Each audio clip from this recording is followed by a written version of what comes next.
Welcome to Cinecaps. Today I will show you an action film from 2024 titled Lights Out. Spoilers ahead. Watch out and take care.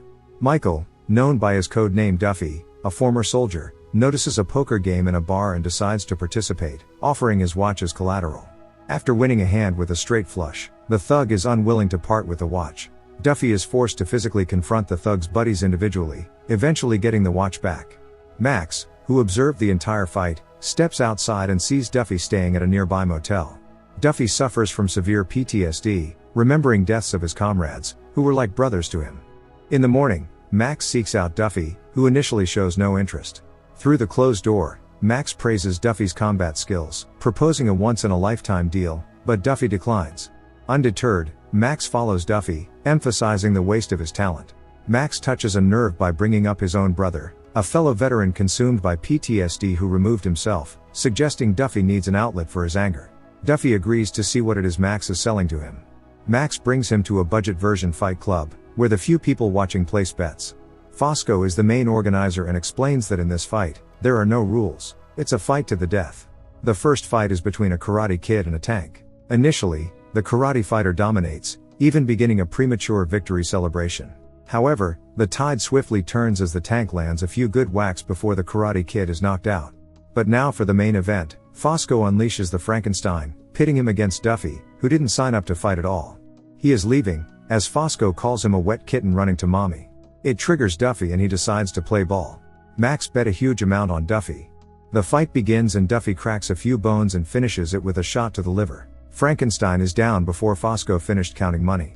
With the cops suddenly arriving, the crowd scrambles. In the car, Max hands Duffy his winnings. He placed a bet on his behalf, fully aware there is no way he would lose after witnessing the bar fight. Max invites Duffy to stay at his sister's place. While desperately searching for his hidden money at his girlfriend Rachel's home, Stan becomes suspicious that her child might have taken it, leading him to strike Rachel. In response, she demands he leave. Just as this confrontation escalates, Max and Duffy arrive and Duffy quickly subdues the agitated Stan. That evening, walking through another underground fighting ring, Stan is brought before the fight organizer, Sage, and his boss Ellen, to whom Stan owes a lot of money. She promises not to get mad if he tells her the truth.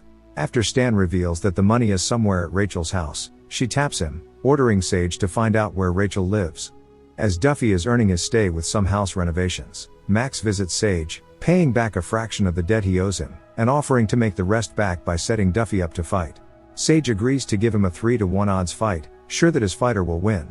Duffy slowly starts to warm up to Hannah and Rachel, especially the now single Rachel, if you know what I mean. When Max finally returns, he tells Duffy that they are about to make a lot of money. By they, he means Duffy gets punched in the face and Max gets paid. Team effort. The next fight will at least feature a real cage. Sage keeps these fights under cop radar by bribing Ellen, a police detective, who keeps these fights under her control. Max introduces Duffy to Sage. Duffy suddenly changes their agreed odds to 5-to-1 or he will walk. Sage agrees, hoping his bite is as good as his bark. Inside the cage, Fosco starts the fight and Duffy is immediately pinched to the wall, taking a few heavy blows. Max starts to panic, but once Duffy throws him away, he ends the fight with one quick blow.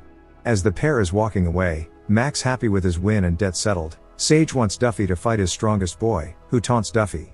Max tells him it's not worth it, but looking out for Max, Duffy accepts a triple or nothing bet. Him versus Curtis. The fight starts and no fighter has a clear advantage, with both taking a few blows. That is, until Duffy starts experiencing some PTSD flashbacks and becomes disoriented. Duffy suddenly goes berserk, breaking the dude's skull and unable to stop himself until Max calms him down. He won. Back at home, Max distributes their winnings and finally inquires about Duffy's personal life, questioning why he's in LA. Duffy reveals he's here to bury his mother. She had no one left in her life. But in reality Duffy is holding something back. The following morning, Sage provides Rachel's address to Ellen. Armed with this information, Ellen and her team arrive at Rachel's under the guise of searching for Stan. She commands a thorough search of the entire house. But after searching every nook and cranny, and Detective Kincaid making himself at home, they don't find the money. Annoyed, Ellen threatens Rachel and her daughter, ordering her to find Stan's stashed money, or else. Kincaid is like the guy loan sharks hire to get their money back, busy every day. It turns out Stan was a money launderer and once Ellen used his services to launder money for a Mexican cartel, Stan hid it. Now she's in deep hummus, owing them $500K. Sage is in on it too. When Max and Duffy return to the house, they see the place trashed and Rachel reveals the whole situation about Ellen, Stan owing some money, and Sage. So Max and Duffy decide to give old man Sage a visit, who tells them that the situation is beyond his control, but if Duffy fights for him, they can clear Stan's debt and keep Rachel safe. Outside, Ellen approaches the duo, telling Duffy to call her if he ever wants to level up.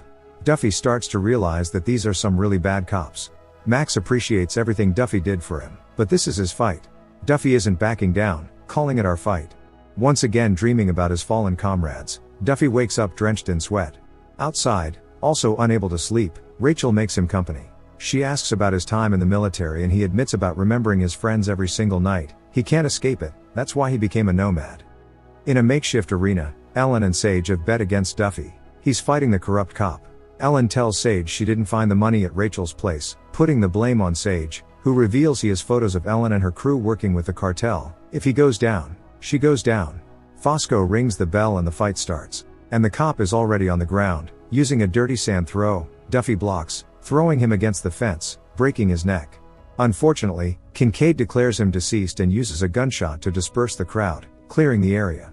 Fosco tells them to get away as far as possible. They're in big trouble now. When the police arrive, Ellen tells Kincaid about Sage's blackmail and wants Kincaid to deal with him. While throwing out trash, Rachel spots the attic window loose, finding the bag with cash. Rachel confronts her daughter about the money. She was the one that hid it. She only did it to protect her mother from Stan. She hates him. Rachel suddenly gets a call from Max, explaining the situation and that they have to pack.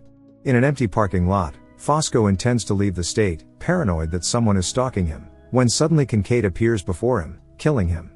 Just as Max and Duffy arrive to pick up the girls, a car starts a drive-by, spraying bullets into them. Hannah has been shot. Ambulance manages to get there in time to patch her up. Now this is really personal to Duffy, leading him to call his buddy Don the military, who obviously is in town, and they meet him the same evening. After a quick catch-up, they explain their situation with the crooked cops, and once again, obviously he has enough to fund a small operation in his car. Also, despite it not being Don's fight, he's coming with them. Arriving at Sage's place, Kincaid lets his team know they're not cuffing anyone tonight. Inside, Duffy and Max confront Sage, but it wasn't him ordering the hit. He deduces that Ellen is cutting loose ends and he's probably next, just as Kincaid's team enters and starts blasting at Don. A massive shootout ensues, and after a prolonged, no one can hit anyone fight, Don is backed into a corner and starts fighting in close combat, ultimately getting shot. Just as Duffy finishes the first wave, Kincaid comes from the front, starts blasting a wall and gets shot from the side. Is no one giving any comms here? Duffy finishes the rest. Unfortunately, Max got shot. The final boss, Ellen, finishes off Sage. She then holds Max at gunpoint, making Duffy drop his gun. She could have just finished them both off, but instead, she has to yap and Max takes out his pistol and shoots her. Duffy runs up to Don, who mutters that he missed him, before passing away. After buying his mother a proper headstone, Duffy is back on the move. The end. Thank you for watching. Subscribe for more videos like this.